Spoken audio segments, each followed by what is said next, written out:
Moi! Mä olen Minna, eli Mimma. Ja sä olet tullut katsomaan Elämäni silmukat-kanavaa YouTubessa. Tervetuloa! Kiva, kun sä oot siellä. Mä olen jo pitkään haaveillut YouTube-kanavan perustamisesta ja videoiden tekemisestä. Videoiden, jotka kertois mun rakkaasta harrastuksesta neulomisesta, eli mulle kutomisesta, ja kaikesta niiden ympärillä, eli elämästä. Mä kerron itsestäni sen verran, että mä sairastuin 6 vuotta sitten vakavasti ja jouduin pitkälle sairaslomalle.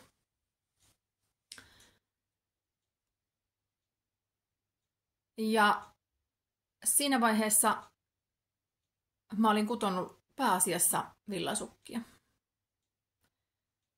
Mutta siinä vaiheessa mä aloin kutomaan enemmän ja mä löysin YouTubesta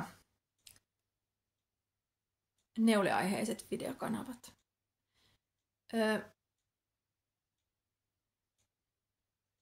Villapesuohjelma Katri ja Pirjo toi mulle lohtuu vaikeina aikoina. Ja oli tyyppejä, joihin samaistua neulomisen kautta. Samoin urbaanimaalainen Leena, ihan huippua. Että Leena teki videoita ja tekee tänä päivänä. Ne oli mulle tosi tärkeitä. Siellä oli monta muutakin. Siellä oli Oranssi äänessä ja eli nykyinen Väriloikkaa ja Hanna ja monta muuta. Jaana Lankapaja. Jaana.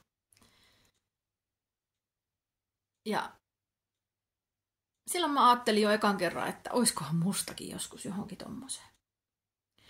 Mutta mä koin itteni jotenkin, niin kuin, en mä osaa, mä neulun vaan villasukkia ja mä oon vaan tämmönen ja en mä nyt oikein tiedä, osaanko mä näitä villasukkiakaan. Eli tämmönen perussuomalainen ihminen. Mut sitten pikkuhiljaa mä rupesin neuloon kaikkea muutakin ja sitten siis koronan alkuvaiheessa, aika ennen koronaa ja koronan jälkeen, koronan alkuvaiheessa, me mun ystävän Marin kanssa vimmaannuttiin tekemään asioita, jotka on kivoja. Eli innostuttiin tai alettiin puuhaamaan asioita suomalaisen villan eteen. Pienesti, mutta kuitenkin. Eli suomalainen villa, lampaan villa, suomalainen villalanka on sitä, mitä mä haluaisin neuloa, jos mä voisin neuloa aina sitä, kun mä haluan. Mutta taloudellisesti joutuu välillä tekemään, ja useinkin joutuu tekemään semmoisia valintoja, että menee sinne markettiin ja ostaa sitä vähän edullisempaa lankaa. Mäkään en ole sitä pienintä kokoa, eli kun mä teen jotain isompaa itselleni, niin se vie ne lankaa aika paljon. Joten sekin vähän määrittää. Mutta pääasia on, että mä saan neuloa, mä saan kutoa. Ja pääasia on, että sä saat tehdä sitä. Teet sä sitä mistä langasta tahansa. Mutta on ihana, jos me valitaan aina välillä se kotimainen lanka ja työllistetään niitä kotimaisia kehrääjiä ja värjäreitä ja niitä tuottajatiloja, jotka hoitaa niitä lampaita huolella ja rakkaudella. Meillä on Suomessa tosi laadukasta kotimaista villaa korvaamaan kaikki maailman langat. Eiks niin? No, se langoista tällä erää, mutta Marin ystäväni kanssa me sitten perustettiin Villan salaisuus ja siellä ruvettiin puhaltamaan sen kotimaisen langan puoleen omalta osaltamme ja se on Instassa tili edelleen. Välillä on vähän hiljaisempia jaksoja ja mullakin on ollut siellä nyt vähän hiljaisempaa, mutta ehkä se tästä. Tällä hetkellä mä neulon lapasia tämmöisellä yksinkertaisella kirjaneuleella, jotka sai alkunsa siitä, että mun työkaveri, edes ihana nuori mies, toi mulle meidän mutkan kautta yhteisen sukulaisemme, hänen isomummunsa lapaset lainaan, joissa on tämä ihana vanhan ajan yksinkertainen kuvio. Nämä on siitä jännät lapaset, että tänä päivänä puhutaan paljon kiilapeukalon eteen. Ja tässähän ei ole kiilapeukalo, vaan tässä on aukkopeukalo. Liekkö pääasiassa aukkopeukaloita neulottukin ennen vanhaa. Tämäkin mummu on joskus 20-30-luvulla syntynyt. Ja tämä lapanen istuu käteen, kun siihen mulle tehty. Ei ole tehty mulle, mutta tämä peukalo istuu tosi hyvin. Eli ei aina tarvi olla kiilapeukalo istuakseen. Nyt mä yritän tämän kopioida itselleni ja katsotaan, mitä siitä tuntuu. Mä kerron kyllä sitten teille ihan varmasti, että onnistuko ne vai eikö. Mutta on tässä laskemista. Tää on pikkusen huopunutta. Mietin mielessäni, että onkohan tää ihan puhdasta villaa vai tää on vähän karkeamman tuntusta kuin 7 veljestä, mutta en tiedä. Voi olla 7 veljestäkin. Ehkä nämä on joskus, en osaa sanoa, koska neulottu. Mutta ihanaa, että sain nämä lainaksi. Ja niitä nyt tässä kopioin. Tämä on mun joulunajan aloitus. Langat odotti, kunnes sain edelliset lapaset ja sukat ja pari huivia pääteltyä. Sitten vasta sain luvan aloittaa. Mä oon neulojana semmonen, että mulla on aina monta työtä kesken ja jokaiseen fiilikseen ja mielialaan omansa.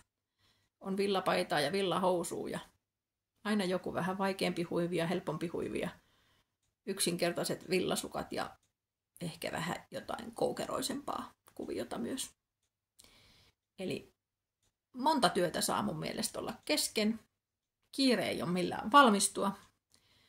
Purkamista mun täytyisi vielä opetella. Mä oon hirvittävän huono purkamaan. Mä mieluummin, jos mä teen virheen, niin mä keksin, miten mä luovin siitä virheestä ohi, ilman että mun tarvii purkaa. No se tekee tietysti omat haasteensa sitten sille neulomiselle. Isoina töinä mä olen tehnyt itselleni koko pitkän villamekon, mikä on unelmien täyttymys tai neulemekon, sanotaan näin. Unelmien täyttymys ja olen ylpeä siitä. Olipa kerran sadun ohje. Olipa kerran mekko, Noitametsän sadun ohje. Suosittelen, se on ihana. Ja et mä tykkään tehdä itselleni vaatteita. Ja mä myös käytän sit niitä vaatteita, mitä mä teen. Eli mä pyrin siihen, että mulla olisi sellainen vaatekaappi, mistä mä ainakin talviaikaan saisin vaatteet itselleni kaivettua niin, että ne olisi itse tehtyjä ja neulottuja. Mä neulon ympäri vuoden. Myös kesällä paksua villaa, se ei mua haittaa. Mä neulon sitä, mitä musta tuntuu sillä hetkellä hyvältä. Harvoin mulla on päiviä välissä, että mä en neulo, mutta aina niitäkin joskus sattuu.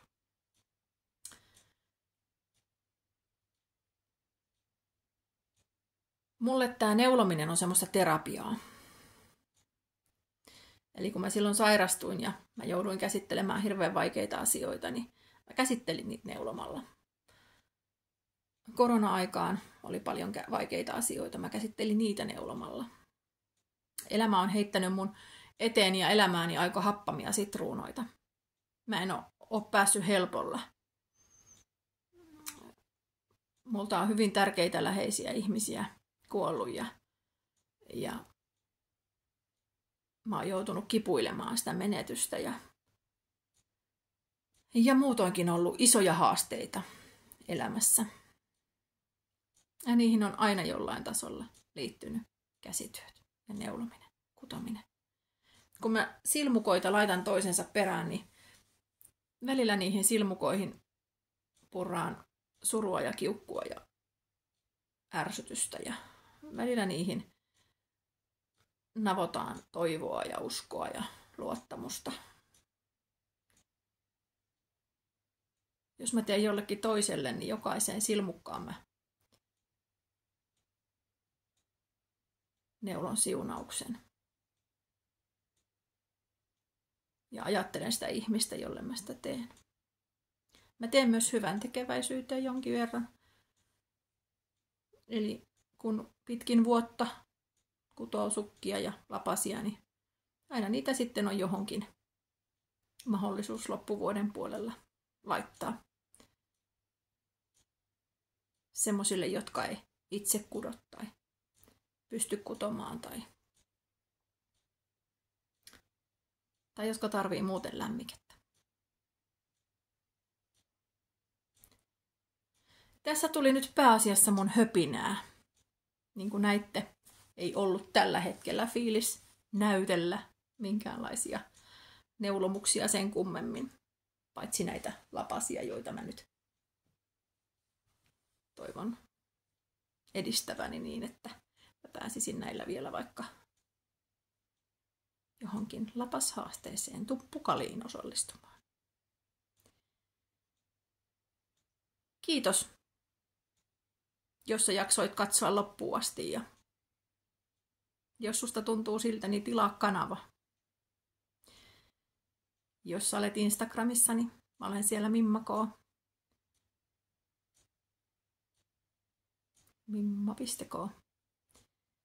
Ja katsotaan, mitä tuleman pitää. Vähän on ollut puhetta, että mä saisin Marinkin tänne ystäväni välillä seuraksi höpöttämään. Kaksin se sujuisi varmasti mukavammin. Mutta katsotaan sitä sitten, kun on sen toisen puraisun aika. Kiitos sulle ja ehkä me nähdään. Ihanaa vuoden alkua. Sitten ei tiedä, mitä kaikkea ihanaa meillä on ensi vuonna edessä. Moi moi!